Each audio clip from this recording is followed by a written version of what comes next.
하지만 무엇보다도 볼을 탈취당한 직후에 상대를 적극적으로 압박하면서 그 패스기를 미리 정확히 파악하고 계속해서 팀적인 압박을 빠르게 이어갈 수 있었다는 점이 이 득점 상황에서 가장 주목할 부분이자 핵심 요인이 아니었나.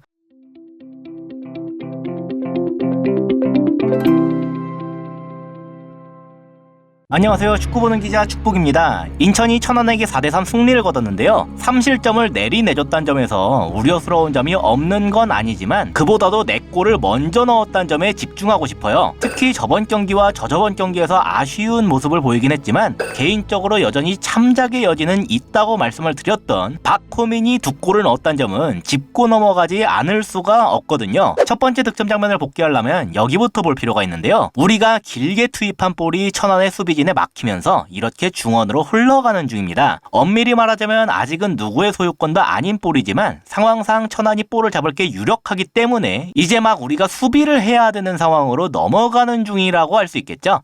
다만 이렇게만 보면 저 천안 중미가 굉장히 자유롭게 볼을 잡을 수가 있을 것 같아 보이는데 사실 중미가 볼을 잡기 직전의 모습을 보면 정원진이 여기를 괴롭히기 위해서 후다닥 앞으로 달려왔었어요. 이거는 볼을 잡고 전방을 향해 몸을 돌리지 못하게 만듦으로써 상대가 백패스를 하도록 강제하기 위한 거죠. 그래서 실제로 잡자마자 뒤에 있는 선수한테 넘겼는데요. 여기에서 바로의 모습이 재밌습니다. 볼이 아직 어떻게 흘러갈지 모르는 상황인데 벌써부터 무게중심을 앞으로 잡고 있는 중이죠. 이렇게 진행이 될 것임을 미리 예상하고 추가적인 압박을 들어가기 위함이에요. 덕분에 아직 볼이 도착하기도 전인데 벌써부터 바로우가 코앞까지 압박을 들어갈 수 있게 되었습니다. 게다가 앞에 두 선수는 이미 각자 인천의 마크맨들이 타이트하게 붙었기 때문에 여기로는 줄 수가 없었고 심지어 박호민도 따라서 앞으로 가고 있기 때문에 이 중앙에 있는 센터백한테 넘기는 것도 위험했어요. 그래서 어쩔 수 없이 가장 뒤에 있는 골키퍼한테 넘겼고 그 골키퍼도 주변에 있는 선수들한테 주기가 어려우니까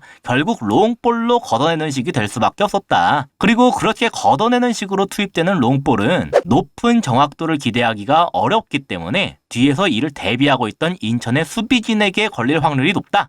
최초에 우리가 롱볼을 투입했을 때에도 천안 수비진이 걷어냈었죠. 하지만 그거를 다시 인천이 빠르게 압박을 함으로써 우리의 소유권으로 되찾아온 셈이에요. 하지만 그렇다면 여기에서 천안도 아까의 인천처럼 이명주한테 압박을 함으로써 인천이 방금 했던 것을 반복하면 되겠지만 이명주가 여기에서 즉각적으로 이걸 다시 전방으로 길게 투입을 했기 때문에 그럴 수가 없었습니다. 이명주가 그런 선택을 한 이유는 간단하죠. 방금 전에 인천이 전방 압박을 위해서 바로우를 포함한 투톱이 모두 앞으로 달려갔었기 때문에 여기에서 이미 나름대로 괜찮은 숫자 싸움 구도가 형성이 되어 있는 상태였기 때문이에요.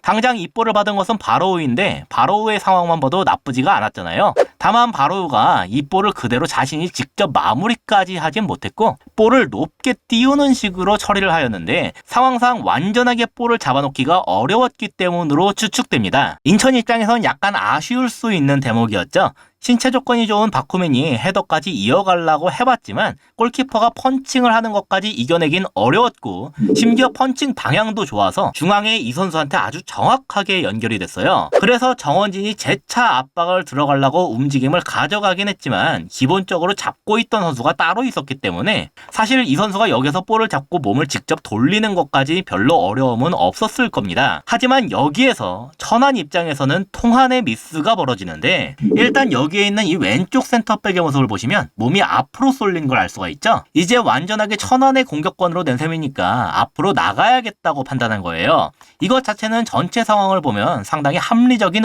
움직임이었는데요. 문제는 볼을 받은 이 선수는 생각이 달랐다는 겁니다. 이걸 볼을 받은과 동시에 원터치로 뒤로 크게 돌려버리더군요.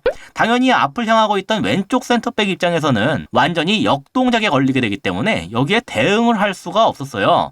밑으로 깔아서 준 것도 아니고 굳이 원터치로 이렇게 높게 걷어내듯이 찬 걸 보면 아마도 뒤에서 정원진이나 혹은 이명주 같은 선수가 이미 자신의 바로 뒤까지 와서 압박을 하고 있는 상황이라고 여겼을 가능성이 높다고 봅니다. 덕분에 인천은 코너킥을 얻어낼 수 있었고 결과적으로 이 코너킥에서 득점까지 해낼 수가 있게 됐죠. 물론 코너킥 자체에 대해서도 좀 더 깊이 있게 다룰 수는 있을 거예요. 박호민을 잡아낼 수 있는 위치에 있던 선수를 이명주가 잡아주면서 헤더를 할 수 있게 공간을 만들어줬던 떴다든지 박호민 스스로도 자신의 마크맨을 떼어버리고 그 공간으로 잘 들어갔다든지 그런 점들은 충분히 좋은 평가를 받을 자격이 있었거든요. 하지만 무엇보다도 볼을 탈취당한 직후에 상대를 적극적으로 압박하면서 그 패스길을 미리 정확히 파악하고 계속해서 팀적인 압박을 빠르게 이어갈 수 있었다는 점이 이 득점 상황에서 가장 주목할 부분이자 핵심 요인이 아니었나 그렇게 생각을 하고 있습니다. 재밌게도 박호민의 두 번째 득점 장면도 핵심 요인은 비슷했어요. 오히려 이게 더 압박이라는 측면이 부각된 득점이었죠. 천안의 스로인으로부터 시작되는 장면인데요. 이렇게 스로인이 뒤로 가니까 그 결을 따라서 그대로 전방 선수들이 압박을 들어갔습니다. 신진호와 박호민이라는 투톱이 천안의 중미들을 향하는 패스키를 딱 하고 차단하고 있기 때문에 천안 입장에서는 볼을 더 뒤로 돌릴 수밖에 없었어요. 지금 화면엔 보이지 않지만 여기에 중앙 수비수가 하나 더 있었는데 그 선수한테 넘긴 겁니다. 그런데 여기에서 지금 박호민의 모습을 보시면 볼이 간 상대가 아니라 옆을 바라보고 있죠. 이 왼쪽 센터백의 상태는 어떠한가를 확인하고 있는 중인 거예요. 당장 거리가 조금 있기는 하지만 제르소가 열심히 함께 올라오고 있는 것을 확인할 수가 있죠. 그래서 이 중앙 수비수가 볼을 받기 직전의 상황을 보면 이러했습니다. 일단 중앙으로 찌르는 것은 박호민과 신진호 때문에 너무 위험했어요. 그렇다고 양쪽 센터백한테 넘기자니 그것도 위험했죠. 일단 방금 자기한테 준 오른쪽으로 다시 주자니까 신진호가 그대로 달라붙을 것이 뻔했습니다. 그렇다고 왼쪽 센터백한테 주는 것도 썩 좋아 보이진 않았어요. 왜냐하면 제르소와 거리가 조금 있기는 하지만 일단 지금 몸의 방향 자체가 완전히 뒤를 바라보고 있는데 이런 식으로의 전개를 꾀하려면 결국 몸을 다시 앞으로 돌릴 필요가 있습니다. 그런데 그렇게까지 할 수 있을 여유가 있을까? 그게 걱정이 됐겠죠. 공이 이렇게 흘러가는 시간 그리고 왼쪽 센터백이 몸 방향을 제대로 앞으로 돌릴 시간 그동안에 제르소가 충분히 가까이까지 붙을 수가 있지 않을까. 그래서 여기에서 그런 위험을 감수하는 것보다 그냥 바로 골키퍼한테 넘기자고 판단을 한 것으로 보입니다. 문제는 이 패스가 너무 느렸다는 점이에요. 줄라면 제대로 줬어야 됐는데 제대로 힘을 싣지 못했기 때문이죠. 그래서 이게 박호민한테 그대로 잡아먹히게 된 겁니다. 동시에 뒤를 보면은 아까 말씀드렸던 그 왼쪽 센터백을 통한 전개 루트도 이렇게 될 수 있다는 걸 알고 있기 때문에 이명주가 이미 여기까지 잔뜩 올라온 것이 보이죠. 그래서 만약에 그렇게 투입을 했더라도 스무스하게 전개가 허용되진 않았을 거예요. 하지만 그래도 여기에서 이런 위기를 자초하는 것보단 나은 결과가 되었었겠죠. 결국 중앙 수비수의 패스 한 방이 치명적이었지만 그 실수를 나오게 한 것은 박호민을 비롯한 인천 유나이티드 전방 선수들의 성실한 압박 덕이었음은 기억할 필요가 있겠습니다. 물론 이후에 3실점을 한 부분에 대해서는 그것대로 따로 무겁게 받아들여야겠지만 말이죠.